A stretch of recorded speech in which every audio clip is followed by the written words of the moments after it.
The economy is roaring, business confidence is soaring, incomes are up, prices are down, and inflation is dead. It's dead.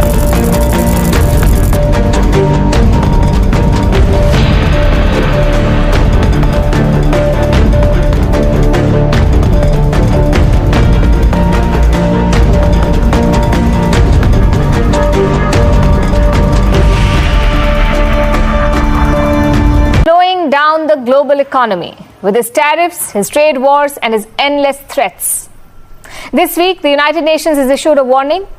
It is about Trump and his trade war, and it came from the UNCTAD, the United Nations Conference on Trade and Development. This is a body that tracks global trade and development, as the name suggests, and they have come up with an assessment on Trump's tariff war.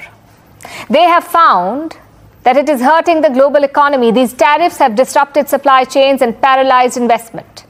And all this has had a trickle-down effect on growth.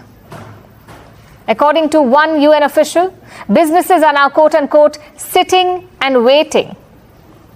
They're unable to take decisions.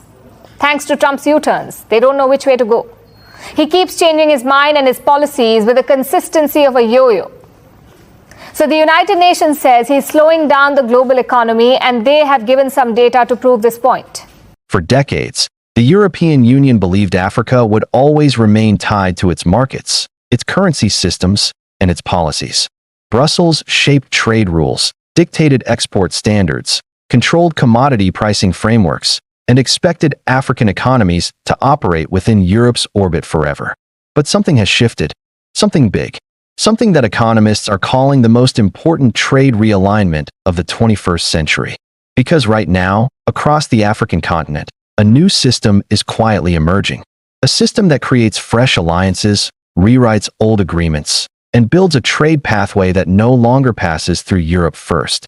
And last week, something happened that sent shockwaves through the entire EU market.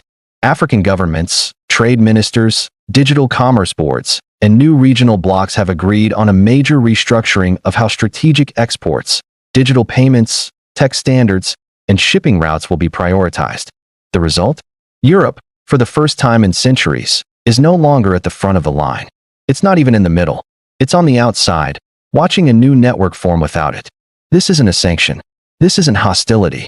This is Africa designing a system that works for Africa first, and partnering with Asia, the Middle East, and emerging economic blocs that offer better terms, faster processing, and long-term infrastructure guarantees. Energy, minerals, manufacturing, agriculture, digital trade, logistics, shipping, standards, customs frameworks. Every pillar of global commerce is being reorganized. Europe felt the impact instantly. Stock fluctuations, policy emergency meetings, analysts using phrases like strategic exclusion, supply chain displacement, and a critical loss of influence. Because for the EU, this isn't just about losing access to markets. It's about losing leverage. Africa is no longer the junior partner. It is becoming the architect, and the new system it's building might reshape every trade corridor on Earth.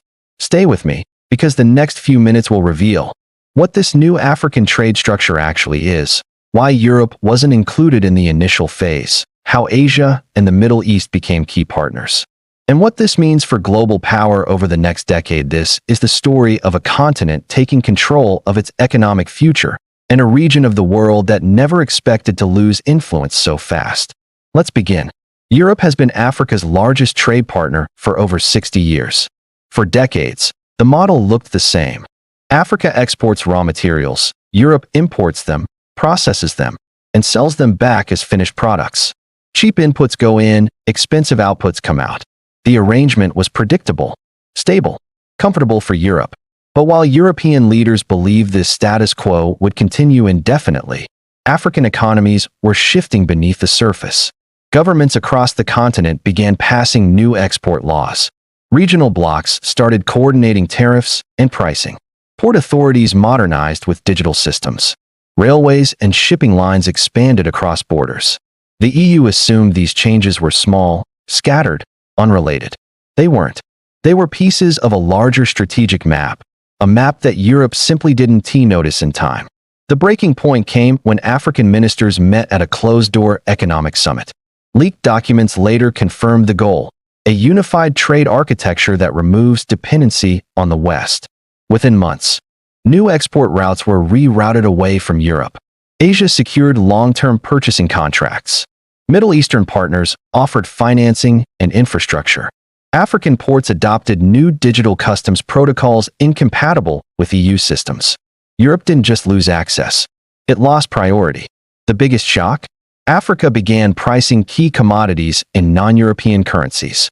For the EU, whose industries heavily rely on African minerals, metals, and energy, this was not just inconvenient. It was destabilizing. What Europe miscalculated was Africa's ability to coordinate at scale. Across the continent, countries had been quietly building the backbone of a modern trade ecosystem. 1. Cross-border logistics networks: East African railway corridors, West African deepwater ports, Central African mineral pipelines. These weren't random projects.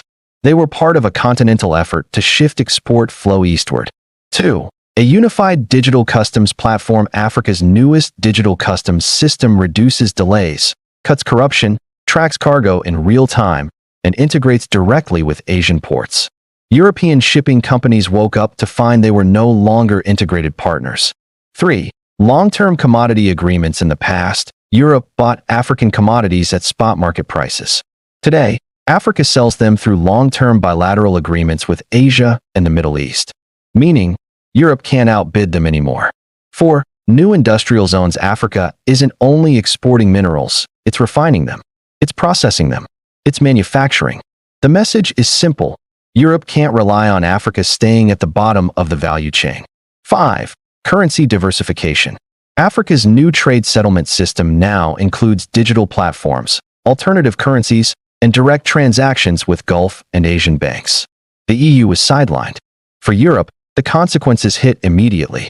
Mineral shortages: cobalt, manganese, copper, bauxite, the backbone of European tech and manufacturing, slowed to a trickle. Price spikes across industries. Electronics, automotive, aerospace, energy storage, all felt the squeeze. Emergency government meetings: multiple EU members held urgent sessions to secure alternative suppliers. But there were none with Africa's scale. Rising import costs without direct access. Europe now pays more for the same resources. Manufacturing delays: companies dependent on African inputs faced bottlenecks. Some factories paused production. Analysts describe the shift as the most sudden trade shock in recent EU history. Not because Europe was cut off entirely, but because Africa created a system where Europe is no longer a priority. African leaders insist this shift isn't anti-Europe. It's pro-Africa. The timing makes sense. Africa is developing rapidly. Youth populations are rising. Industrialization is accelerating. Political unity is stronger than ever. The old trade model held Africa back. It kept wealth flowing outward, not inward.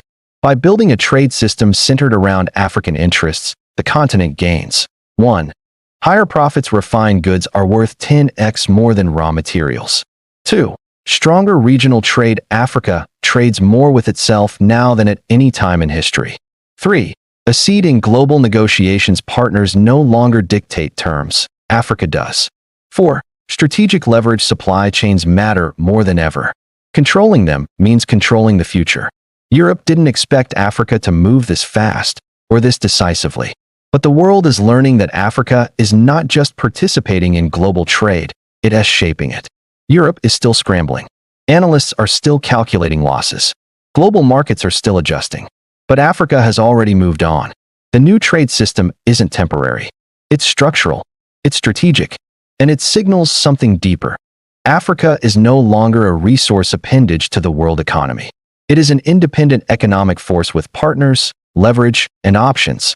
And for the first time in modern history, Europe is the one trying to regain access, not Africa trying to earn it.